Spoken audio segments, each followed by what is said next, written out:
اسلامی تاریخ میں جنگ یمامہ کا شمار ان عظیم ترین جنگوں میں ہوتا ہے جنہوں نے دین اسلام کی بنیادوں کو مزید مضبوط اور محفوظ کیا۔ یہ وہی جنگ ہے جس نے مسلمانوں کو اتحاد اور قربانی کا سبق دیا، اور اسی جنگ کے نتیجے میں قرآن مجید کو ایک مکمل کتاب کی صورت میں جمع کرنے کا عمل شروع ہوا۔ اس جنگ کی ابتدا حضرت ابوبکر صدیق رضی اللہ تعالیٰ عنہ کی خلافت کے آغاز میں ہوئی، جب عرب کے مختلف قبائل نے بغاوت کی، زکوٰۃ دینے سے انکار کیا، اور کچھ نے تو نبوت کے جھوٹے دعوے تک کر ڈالے۔ ان جھوٹے دعویٰ کرنے والوں میں سب سے طاقتور اور خطرناک شخص مسیلمہ کذاب تھا، جو بعد میں تاریخ کا بدنام ترین جھوٹا نبی کہلایا۔ حضرت ابوبکر صدیق رضی اللہ تعالیٰ عنہ کے دور خلافت کے آغاز پر ایک عظیم آزمائش مسلمانوں کے سامنے آئی۔ حضور صلی اللہ علیہ وآلہ وسلم کی رحلت کے بعد متعدد قبائل نے سوچا کہ شاید مسلمانوں کی طاقت میں کمی آ چکی ہے اور اب اسلام کا نظام کمزور ہو گیا ہے۔ کچھ نے اپنے ہی لوگوں کو پیغمبر مان کر اسلام کے اصولوں میں بغاوت کی۔ مسیلمہ کذاب ان بغاوت کرنے والوں میں سب سے زیادہ خطرناک تھا، کیونکہ اس نے اسلام کے بنیادی عقائد کو بگاڑ کر اپنے قبیلے بنو حنیفہ کو گمراہ کیا اور بہت سے قبائل کو اپنے جال میں پھنسا لیا۔ مسیلمہ کذاب کا تعلق نجد سے تھا، جو آج کے سعودی عرب کا مشرقی علاقہ ہے۔ اس کا خاندان بنو حنیفہ قبیلے سے تعلق رکھتا تھا، جو نہ صرف طاقتور بلکہ عرب کے بڑے اور بااثر قبائل میں شمار ہوتا تھا۔ موجودہ سعودی عرب کے حکمرانوں کا تعلق بھی اسی قبیلے سے ہے، جس سے ہمیں اس بات کا اندازہ ہوتا ہے کہ بنو حنیفہ کتنی اہمیت کا حامل تھا۔ مسیلمہ نے اپنی ابتدائی تعلیم شام کے شہر دمشق سے حاصل کی، جہاں اس نے رومی سلطنت کے علماء اور سکالرز سے تعلیم پائی۔ وہ علم و فراست میں اس قدر مہارت رکھتا تھا کہ جب وہ واپس اپنے قبیلے میں آیا تو اس کے قبیلے نے اسے اپنے سرداروں میں شامل کر لیا۔ یہ وہ وقت تھا جب رسول صلی اللہ علیہ وآلہ وسلم مدینہ میں اسلامی ریاست کا قیام کر چکے تھے۔ عرب کے کئی بڑے قبائل آہستہ آہستہ اسلام قبول کر رہے تھے۔ حضور صلی اللہ علیہ وآلہ وسلم کی دعوت سے متاثر ہو کر بنو حنیفہ کے کچھ لوگ بھی اسلام کی طرف مائل ہونے لگے تھے۔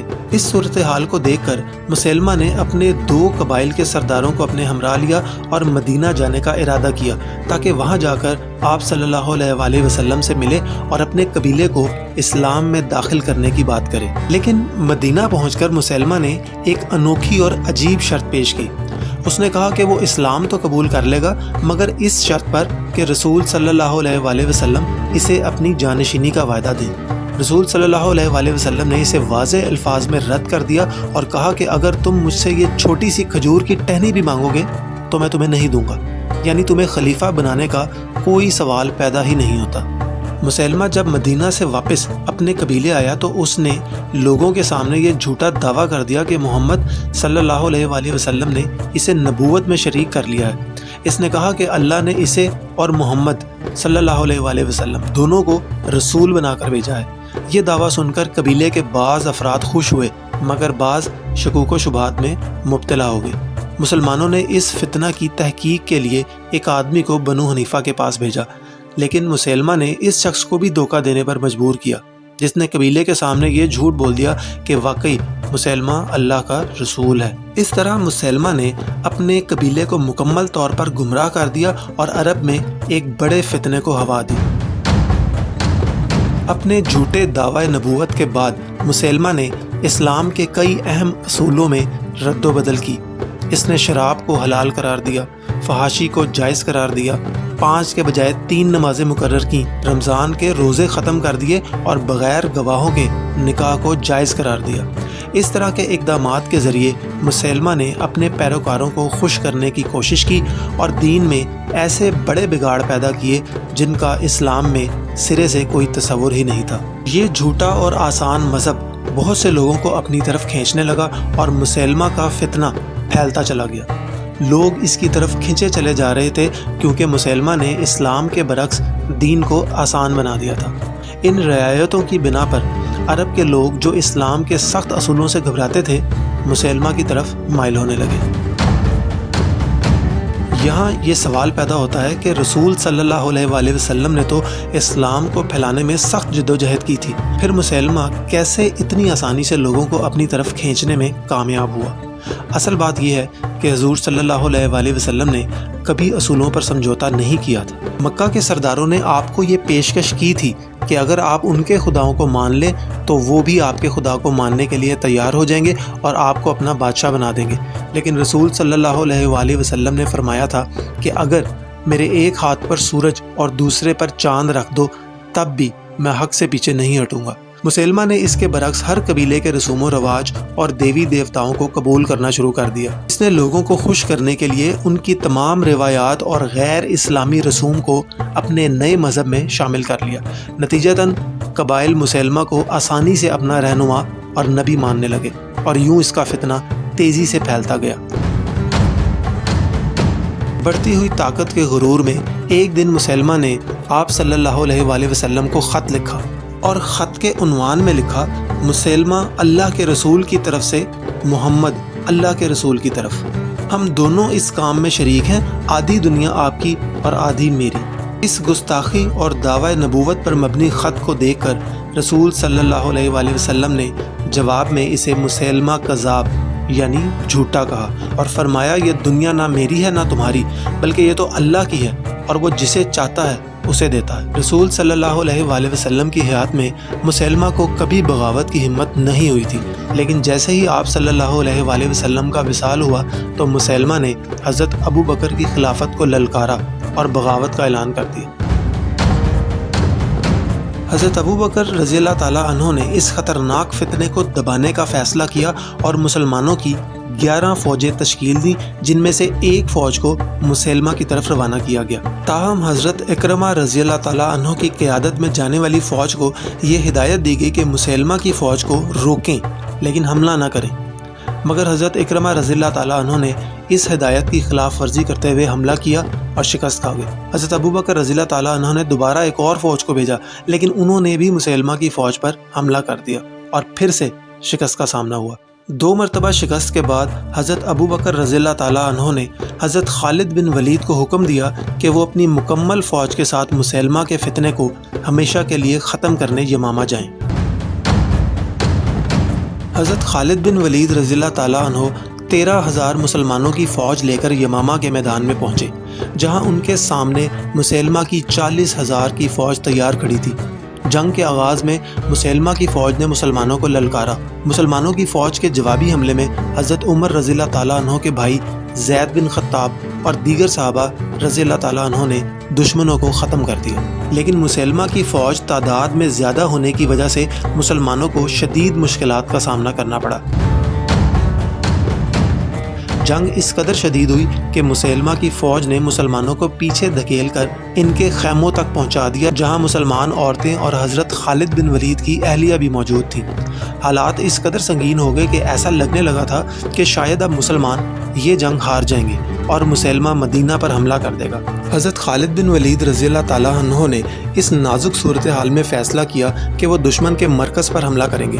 چنانچہ انہوں نے حضرت زید بن خطاب رضی اللہ تعالیٰ عنہ اور دیگر بہادر صحابہ کے ساتھ دشمن کی صفوں میں گھس کر حملے شروع کیے اور مسیلمہ کے بہت سے جنگجوؤں کو قتل کیا۔ مسلمان فوج نے جب اپنے رہنماؤں کو بے خوفی سے دشمن کی صفوں میں لڑتے دیکھا تو ان کا حوصلہ بلند ہوا اور وہ بھرپور طاقت سے واپس لڑائی میں شامل ہو گئے۔ مسلمانوں نے اتنی شدت سے حملہ کیا کہ مسیلمہ کی فوج پسپا ہونے لگی اور وہ بھاگ کر ایک باغ میں چھپ گئی، جسے حدیقۃ الموت یعنی موت کا باغ کہا جاتا تھا۔ یہ قلعہ نما باغ چاروں طرف سے دیواروں سے گھرا ہوا تھا۔ مسیلمہ نے اپنے فوجیوں سمیت باغ میں داخل ہونے کے بعد اندر سے دروازے بند کر لیے۔ مسلمان فوج باہر سے حملہ کرنے کی کوشش تو کر رہی تھی، مگر دیواریں مضبوط ہونے کی وجہ سے کامیابی حاصل نہیں ہو پا رہی تھی۔ یہاں مسلمان مجاہدین کو ایک غیر معمولی چیلنج کا سامنا تھا۔ اس نازک صورتحال میں حضرت براء بن مالک رضی اللہ تعالیٰ عنہ، جو اپنی جرأت و شجاعت کے لیے مشہور تھے، انہوں نے ایک حیران کن پیشکش کی۔ انہوں نے کہا کہ اگر انہیں دیوار کے پار پھینک دیا جائے تو وہ قلعے کے دروازے کھول کر مسلمانوں کو اندر آنے کا راستہ فراہم کریں گے۔ یہ پیشکش سنتے ہی حضرت خالد بن ولید رضی اللہ تعالیٰ عنہ اور دیگر صحابہ نے انہیں اس عمل سے منع کیا، کیونکہ یہ واضح طور پر اپنی جان کی قربانی دینے کے مترادف تھا۔ لیکن حضرت براء بن مالک کے مسلسل اصرار پر بالآخر انہیں دیوار کی دوسری طرف پھینک دیا گیا۔ دیوار کی دوسری طرف پہنچتے ہی حضرت برا بن مالک نے دشمن کے کئی جنگجوؤں کو شہید کیا اور اپنی جان کی پرواہ کیے بغیر دروازہ کھولنے میں کامیاب ہو گئے۔ ان کی اس بہادری نے مسلمانوں کے لیے فتح کا دروازہ کھول دیا اور یوں مجاہدین تیزی سے اندر داخل ہو کر مسیلمہ کی فوج کو کچلنے لگے۔ جب مسیلمہ نے اپنی فوج کو منتشر ہوتے اور بے بسی سے لڑتے دیکھا تو اس نے خود کو بچانے کے لیے جنگ سے بھاگنے کی کوشش کی۔ مسلمانوں کی فوج میں ایک صحابی حضرت وحشی رضی اللہ تعالیٰ عنہ بھی شامل تھے، جو ایک خاص مقصد سے اس جنگ میں شریک ہوئے تھے۔ حضرت وحشی رضی اللہ تعالیٰ عنہ وہی شخص تھے جنہوں نے سالوں پہلے جنگ احد میں حضرت حمزہ رضی اللہ تعالیٰ عنہ کو شہید کیا تھا۔ رسول صلی اللہ علیہ وآلہ وسلم نے حضرت وحشی کو فتح مکہ کے بعد معاف تو کر دیا تھا، مگر ان سے کہا تھا کہ وہ کبھی ان کے سامنے نہ آئے۔ اب حضرت وحشی اپنے اس ماضی کی ندامت کو مٹانے اور کفارہ ادا کرنے کے لیے میدان میں آئے تھے۔ جب انہوں نے مسیلمہ کو جنگ سے بھاگتے دیکھا تو انہوں نے اپنا مشہور نیزہ سنبھالا اور اسے پوری قوت سے مسیلمہ کی طرف پھینکا۔ یہ وہی نیزہ تھا جس سے حضرت حمزہ کو شہید کیا گیا تھا، اور اب اسی نیزے سے مسیلمہ کی زندگی کا خاتمہ ہوا تھا۔ مسیلمہ کی موت کے ساتھ ہی اس کا فتنہ ہمیشہ کے لیے ختم ہو گیا اور یمامہ میں مسلمانوں کو عظیم فتح نصیب ہوئی۔ مسیلمہ کے انجام کے بعد نجد کا یہ سارا علاقہ دوبارہ مسلمانوں کے زیر اثر آ گیا۔ حضرت ابوبکر رضی اللہ تعالیٰ عنہ کی بھیجی ہوئی دیگر فوجیں بھی عرب کے مختلف حصوں میں باغیوں کو کچلتی چلی گئیں اور آہستہ آہستہ پورے عرب میں امن و امان قائم ہو گیا۔ یہ فتنہ ختم ہونے کے بعد پورے عرب کو یہ پیغام ملا کہ رسول صلی اللہ علیہ وآلہ وسلم کے بعد اسلام کی طاقت ختم نہیں ہوئی تھی، بلکہ مسلمان پہلے سے بھی زیادہ مضبوط اور منظم ہیں۔ حضرت ابوبکر رضی اللہ تعالیٰ عنہ ایک بار پھر پورے عرب کے خلیفہ بن گئے تھے اور اسلام کو مزید استحکام مل گیا تھا۔ مدینہ میں جب مسلمانوں کو جنگ یمامہ میں فتح کی خبر ملی تو ان کی خوشی کا کوئی ٹھکانہ نہ رہا، لیکن حضرت عمر رضی اللہ تعالیٰ عنہ نے اس فتح کے ساتھ ایک اور سنگین حقیقت کو بھی محسوس کیا۔ انہوں نے دیکھا کہ اس جنگ میں 700 سے زائد صحابہ ایسے شہید ہوئے تھے جو حافظ قرآن تھے۔ یہ امر ان کے لیے فکر کا باعث تھا، کیونکہ اس وقت قرآن مختلف حصوں میں مختلف لوگوں کے پاس تحریر تھا اور مکمل کتابی صورت میں موجود نہیں تھا۔ حضرت عمر رضی اللہ تعالیٰ عنہ نے حضرت ابوبکر رضی اللہ تعالیٰ عنہ کو قائل کیا کہ قرآن کو صحیح ترتیب کے ساتھ یکجا کیا جائے، تاکہ اگر مزید حفاظ شہید ہو جائیں تو قرآن محفوظ رہے اور امت کسی بھی فرقہ بندی یا اختلاف سے بچی رہے۔ پہلے حضرت ابوبکر رضی اللہ تعالیٰ عنہ کو اس کام کے حوالے سے تردد ہوا، لیکن حضرت عمر رضی اللہ تعالیٰ عنہ کی حکمت اور عزم سے متاثر ہو کر بالآخر انہوں نے حضرت زید بن ثابت رضی اللہ تعالیٰ عنہ کو اس کام کی ذمہ داری سونپی۔ حضرت زید بن ثابت رضی اللہ تعالیٰ عنہ نے انتہائی محنت اور احتیاط کے ساتھ قرآن کو ایک کتابی شکل میں مرتب کیا۔ جنگ یمامہ اسلامی تاریخ کا ایک ایسا فیصلہ کن معرکہ تھا جس نے نہ صرف ایک بڑے فتنے کو ہمیشہ کے لیے ختم کر دیا، بلکہ اس کے نتیجے میں قرآن کی حفاظت کا ایک ایسا عمل شروع ہوا جسے رہتی دنیا تک قرآن مجید محفوظ ہو گیا۔ یہ معرکہ ہمیں ایمان، اخلاص اور دین کے لیے قربانی کا عظیم سبق دیتا ہے۔ حضرت برا بن مالک اور حضرت وحشی رضی اللہ تعالیٰ عنہ جیسے صحابہ کی بے مثال بہادری، حضرت ابوبکر اور حضرت عمر رضی اللہ تعالیٰ عنہ کا عزم اور حضرت زید بن ثابت کی محنت نے اسلامی تاریخ میں ایک یادگار باب رقم کیا۔ یہ فتح ہمیں یہ پیغام دیتی ہے کہ چاہے کتنے ہی چیلنجز آئیں، اگر مسلمان اللہ پر توکل اور دین کی خاطر قربانی کے جذبے سے سرشار ہوں تو کوئی بھی فتنہ ان کے عزم کو شکست نہیں دے سکتا۔ اس جنگ کے بعد اسلام کو ایک نئی طاقت اور استحکام ملا اور قرآن کو ہمیشہ کے لیے محفوظ کر دیا گیا، جس سے رہتی دنیا تک مسلمان رہنمائی حاصل کرتے رہیں گے۔ سبسکرائب